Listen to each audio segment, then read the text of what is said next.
यहाँ हम पढ़ने वाले हैं होमोजीनियस लीनियर डिफरेंशियल इक्वेशन, यानी कि समघात रेखिक अवकल समीकरण यहाँ पे हम पढ़ने वाले हैं। तो इसका जो जनरल इक्वेशन होता है वो मैं आपको दिखा देता हूँ। यहाँ पे ये होता है इसका जनरल इक्वेशन। यहाँ पे देखो, यहाँ पे जितनी बार अवकलन होता है यहाँ पे x की पावर भी उतनी ही होती है।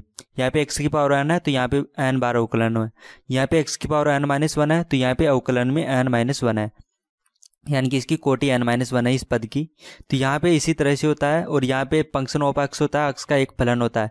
यहाँ पे नीचे यहाँ पे x है इसलिए यहाँ पे x का फलन है, यानी कि स्वतंत्र चर जो भी होगा उसी का फलन होता है यहाँ पे। क्यों? तो अब इसको जो हल करने की क्रियाविधि है वो मैं आपको बता देता हूँ यहाँ पे।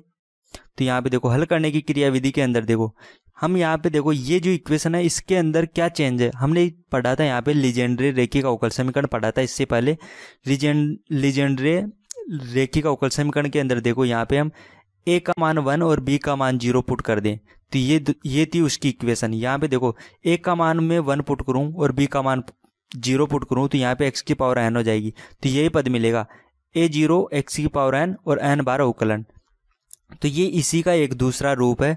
तो हम जैसे लीजेंड्रे रेखिक अवकल समीकरण को हम सोल्व करते थे वैसे इसको भी सोल्व करेंगे। बस हमें यहाँ पे a और b, a का मान 1 रख के चलना है और b का मान हम 0 लेके यहाँ पे चलेंगे। तो इसको सोल्व करने का तरीका सेम रहेगा, फिर भी मैं आपको बता देता हूँ कि किस तरह से इसको सोल्व करेंगे। तो यहाँ पे देखो, सबसे पहले हम क्या करेंगे, हल करने के लिए यहाँ पे सर्वप्रथम हम मानेंगे x का मान e की पावर z। जैसे उस विधि में हम मानते थे कि यहाँ पे जो भी हमारे पास गुणा में होता था पावर यहाँ पे सेम रहेगी। देखो, जितनी बार अवकलन है उतनी ही पावर होगी, लेकिन यहाँ पे जो भी होगा, यहाँ पे x है तो हमने x को मानना है। यहाँ पे x को मानेंगे e की पावर z। तो यहाँ पे हमेशा ऐसा कोई भी क्वेश्चन हो सबसे पहले ये काम करेंगे, हम x को e की पावर z मानेंगे। अब यहाँ पे दोनों तरफ हम log लेंगे तो यहाँ पे z का मान हो जाएगा हमारे पास log x। यह हमारे पास z का मान आ चुका है। अब हम करेंगे इसका आगे जो नेक्स्ट अगली स्टेप है। तो अगली स्टेप में हम क्या करने वाले, देखो कि यहाँ पे देखो ये जो इक्वेशन है इसको हम चेंज करेंगे। यहाँ पे हमने ये मान यहाँ पे पुट करेंगे तो काफ़ी लंबा प्रोसेस हो जाएगा, उसको सोल्व करना काफ़ी कठिन है। तो मैं आपको डायरेक्ट बता देता हूँ कि आपको क्या पुट करना है। तो यहाँ पे देखो x dy/dx, यानी कि फर्स्ट टाइम अवकलन होगा और x की पावर 1 होगी तो हम dy पुट कर देंगे उसके स्थान पे। सेकेंड अवकलन होगा और यहाँ पे पावर 2 होगी तो हम यहाँ पे इस तरह से करेंगे d-1y। यहाँ पे पावर थर्ड हो और थर्ड टाइम अवकलन हो रखा हो तो हम इसको 3 बार करेंगे d-1 d-2। और यहाँ पे अन टाइम हो तो हम इस तरह से करेंगे। यानी कि आपको प्रोसेस समझ में आ गया होगा कि यहाँ पे पावर में जितनी होती है, यहाँ पे पावर में 3 है तो हम इसको 3 बार करेंगे d, फिर से एक 1 करेंगे और फिर से 1 कम कर देंगे। पावर में 2 है तो यहाँ पे 2 बार करेंगे d और एक बार d-1 कर देंगे। और यहाँ पे पावर में 1 है तो 1 टाइम करेंगे तो यहाँ पे d आ जाएगा केवल। इसी तरह से अन टाइम करेंगे तो हम इसको n बार करेंगे इसी प्रोसेस को।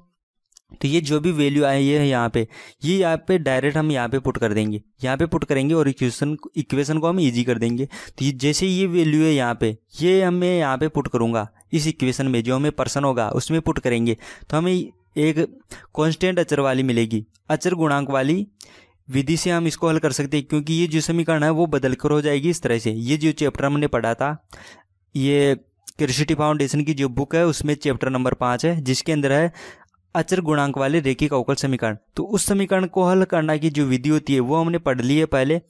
उस विधि से हम अब इसको आगे सोल्व करेंगे। जैसे ये मान इसमें रखेंगे तो वो समीकरण बदल जाएगी और उसको हम सोल्व कर सकते हैं। यहाँ पे जो d आएगा, इस तरह से बदलने के बाद ये जो d है, यहाँ पे d का मान है जो मैं आपको बता देता हूँ। यहाँ पे ये d है 1/dz। यहाँ पे x नहीं है, यहाँ पे z है, क्योंकि x है यहाँ पे स्वतंत्र चर। लेकिन अब हमने इसको बदल दिया, x के स्थान पे e की पावर z रख दिया। जैसे हम e की पावर z रखेंगे तो यहाँ पे स्वतंत्र चर बदल जाएगा और स्वतंत्र चर हो जाएगा z। तो हम यहाँ पे ध्यान रखेंगे, जो ध्यान रखने वाली बात है, यहाँ पे स्वतंत्र चर z हो जाएगा। यहाँ पे देखो, स्वतंत्र चर तो हमारे पास z हो जाएगा और परतंत्र चर y रहेगा। परतंत्र चर नहीं बदलने वाला, केवल स्वतंत्र चर बदलेगा। तो अब हम इसको एक एग्जाम्पल से अच्छे से समझ लेते हैं। तो एग्जाम्पल नंबर 3 से हम इसको समझते हैं। एग्जाम्पल नंबर 3 इस तरह से दिया हुआ हमें। तो यहाँ पे इसको सोल्व करना है। तो यहाँ पे देखो, यहाँ पे पावर 3 है, यानी x की पावर 3 है और यहाँ पे तीसरी बार अवकलन हो रखा है, यानी कि यहाँ पे हम समझ सकते हैं कि वही क्वेश्चन है। और यहाँ पे देखो पावर 2 है तो यहाँ पे भी अवकलन 2 बार हो रखा है। तो हम इसको सोल्व करने के लिए सबसे पहले x को e की पावर z मानेंगे। तो हमने मान लिया कि x इक्वल टू e की पावर z है। तो हम यहाँ पे जेड का मान लिख सकते हैं log x। ये कैसे आया, तो ये इसका log लेने के बाद आता है। आपको log की प्रॉपर्टी अच्छे से आती हो कि नहीं आती है तो मैंने log के ऊपर वीडियो बनाकर अपलोड कर दिया, आप उसको देख लीजिए, आपको पता चल जाएगा कि log को किस तरह से सोल्व करते हैं। अब इसके बाद में हम करेंगे, इसको प्रतिस्थापित करेंगे। यहाँ पे x⁻³ और ये 3 टाइम जो अवकलन और का, इसके स्थान पे जो भी लिखेंगे वो मैं आपको बता देता हूँ इस तरह से। यदि फर्स्ट टाइम होता है x dy/dx होता है तो हम इसके स्थान पे dy रखेंगे। सेकंड बार होता है तो यहाँ पे d-1 और फिर y रखेंगे। थर्ड टाइम होता है तो d रखेंगे, d-1 करेंगे, फिर से एक बार कम करेंगे तो d-2 हो जाएगा। हम ये मान यहाँ पे रखेंगे, तो मैंने यहाँ पे पुट कर दिया ये मान, ये और ये। तो यहाँ पे अब देखो इसको आगे सोल्व करेंगे अब हम, क्योंकि यहाँ पे देखो प्रथम अवकलन वाला पद तो था नहीं, इसलिए इसकी आवश्यकता नहीं पड़ी। अब इसको आगे सोल्व करेंगे तो यहाँ पे देखो, यहाँ पे जहाँ पे भी x है तो x के स्थान पे हम लिखेंगे e⁻z। तो यहाँ पे x था तो x के स्थान पे मैंने e⁻z रख दिया, तो यहाँ पे देखो e⁻z हो गया। यहाँ पे भी e⁻z होगा, यहाँ पे z e⁻z है यहाँ पे माइनस में, तो ये e⁻z रख दिया मैंने यहाँ पे, क्योंकि यहाँ पे 1/x था तो एक x⁻−1 थी, तो यहाँ पे e⁻z हो गई। और यहाँ पे d का मान क्या है कि d/dz है, हमने पढ़ा था पहले। जैसे ही हम चेंज करके इक्वेशन को लिखते हैं तो हमारे पास स्वतंत्र चर हो जाता है z। अब हम इसको आगे सोल्व करेंगे तो यहाँ पे हम देखो इसको गुणा करेंगे पूरे फंक्शन को और कैलकुलेट कर देंगे। यहाँ पे d अंदर गुणा हो जाएगा, फिर से ये d-2 से गुणा होगा और यहाँ पे भी ये d-1 से गुणा होगा और इसको कैलकुलेट करके हम लिखेंगे तो हमें इस तरह से मिलेगा d⁻³ - d⁻2 + 2। और यहाँ पे इस साइड में मिल जाएगा 10 e⁻z प्लस ये जो पूरा पत्ता, ये ऐसे कैसे आ गया, इधर तो कुछ भी चेंज नहीं हुआ है।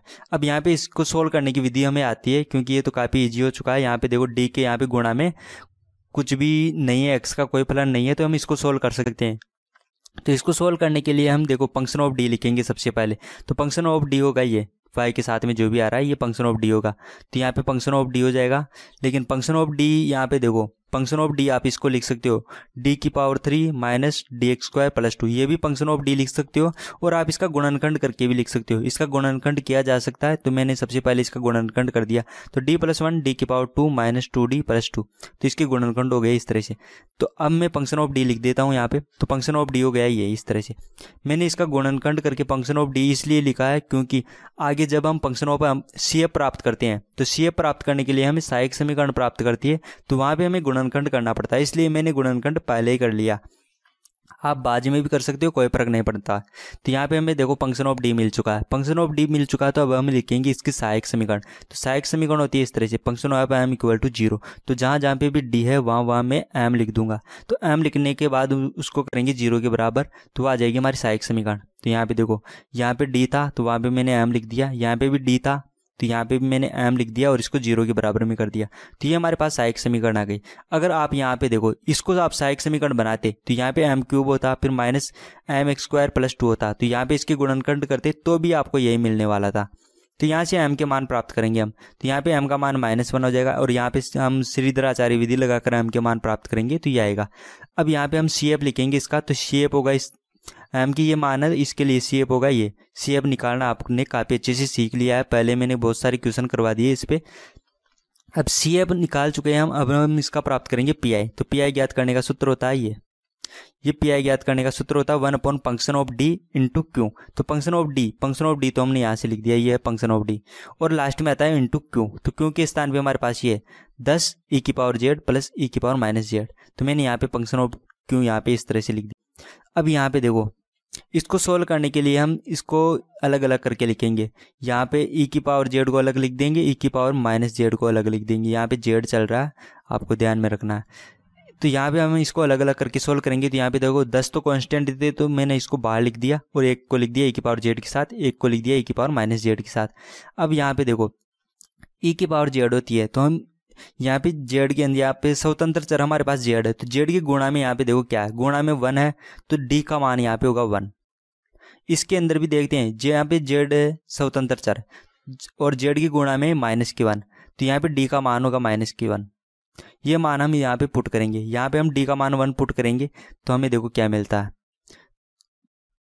यहाँ पे d का मान हम 1 पुट करेंगे तो यहाँ पे हो जाएगा 2, और यहाँ पे भी d का मान हम 1 पुट करेंगे तो यहाँ पे हो जाएगा 1 - 2 + 2, तो प्लस माइनस की 2 तो कैंसिल आउट हो जाएगी, यहाँ पे 1 हो जाएगा। तो यहाँ पे केवल 2 बचेगा। 2 से 5 को कैंसिल करेंगे तो यहाँ पे केवल 5 बचेगा। तो 5 ई की पावर जेड ऐसे कैसे आएगा, तो 5 ई की पावर जेड हो जाएगा। यहाँ पे भी हम इसको सोल्व करेंगे तो यहाँ पे देखो, यहाँ पे तो ई की पावर माइनस के जेड, यहाँ पे डी का मान माइनस जेड रखेंगे तो यहाँ पे तो हम रख सकते हैं, लेकिन यहाँ पे नहीं रखेंगे। यहाँ पे डी का मान -1 रखेंगे तो ये इनफाइनाइट हो जाएगा। तो इसको सोल्व करने के लिए मैंने अलग से एक विधि बताई थी आपको, वो फॉर्मूला यूज में लेकर इसको सोल्व करना है। इसको सोल्व करोगे आप तो यहाँ पे मिलेगा आपको 2z ई की पावर माइनस के जेड है, यहाँ पे ये मान आपको मिलेगा। यहाँ पे जेड था ई की पावर में, तो ये आपको पी आई मिल जाएगा इस तरह से। तो ये आपको यहाँ पे सी एफ भी मिल चुका है और पी आई भी मिल चुका है। तो इसका व्यापकल होगा y equal to C F plus P I. तो हम यहाँ पे इसका व्यापकल लिखेंगे y equal to C F plus P I, यानी कि सी एफ और पी आई को ऐड करके लिखना है आपको। तो y का मान हो गया इस तरह से, लेकिन ये पूरा मान जेड के पदों में। देखो यहाँ पे पी आई हमने जेड के पदों में लिखा है, सी एफ को भी हमने जेड के पदों में लिखा है। जेड के पदों में क्यों लिखा है, क्योंकि यहाँ पे हमारे पास जो ये डी है, डी का मान है यहाँ पे इस तरह से डी अपॉन डी जेड। तो यहाँ पे हमारे पास स्वतंत्र चर है जेड, और ये आता है स्वतंत्र चर के रूप में। सी एफ को हम लिखते हैं स्वतंत्र चर के पदों में, पी आई को भी स्वतंत्र चर के पदों में लिखते हैं, इसलिए हमने इसको जेड के पदों में लिखा है। अब यहाँ पे हमको जेड को हटाना है, क्योंकि जेड प्रश्न में नहीं है, जेड तो हमने माना है। तो यहाँ पे देखो जेड का मान हमारे पास क्या है, log x। तो यहाँ पे हम जहाँ पे जेड है वहाँ पे log x लिखेंगे। तो जैसे log x लिखेंगे तो हमें ये इक्वेशन मिलेगी। यहाँ पे जेड था तो जेड के स्थान पे हमने log x लिख दिया, यहाँ पे भी log x लिख दिया, तो हमें इस तरह से मिलेगा इसका आंसर। तो ये हो गया है एग्जाम्पल नंबर 3 का आंसर। अब आपको ये नहीं आता है कि ई की पावर माइनस जेड का मान x की पावर -1 कैसे हुआ, तो आप log की प्रॉपर्टी पढ़िए, मैंने उस पर वीडियो बना दिया है, आप उसको देखना, वहाँ पे आपको मैंने log को अच्छे से समझा रखा है। तो यहाँ पे अब देखो ये हो चुका है एग्जाम्पल नंबर 3 का आंसर।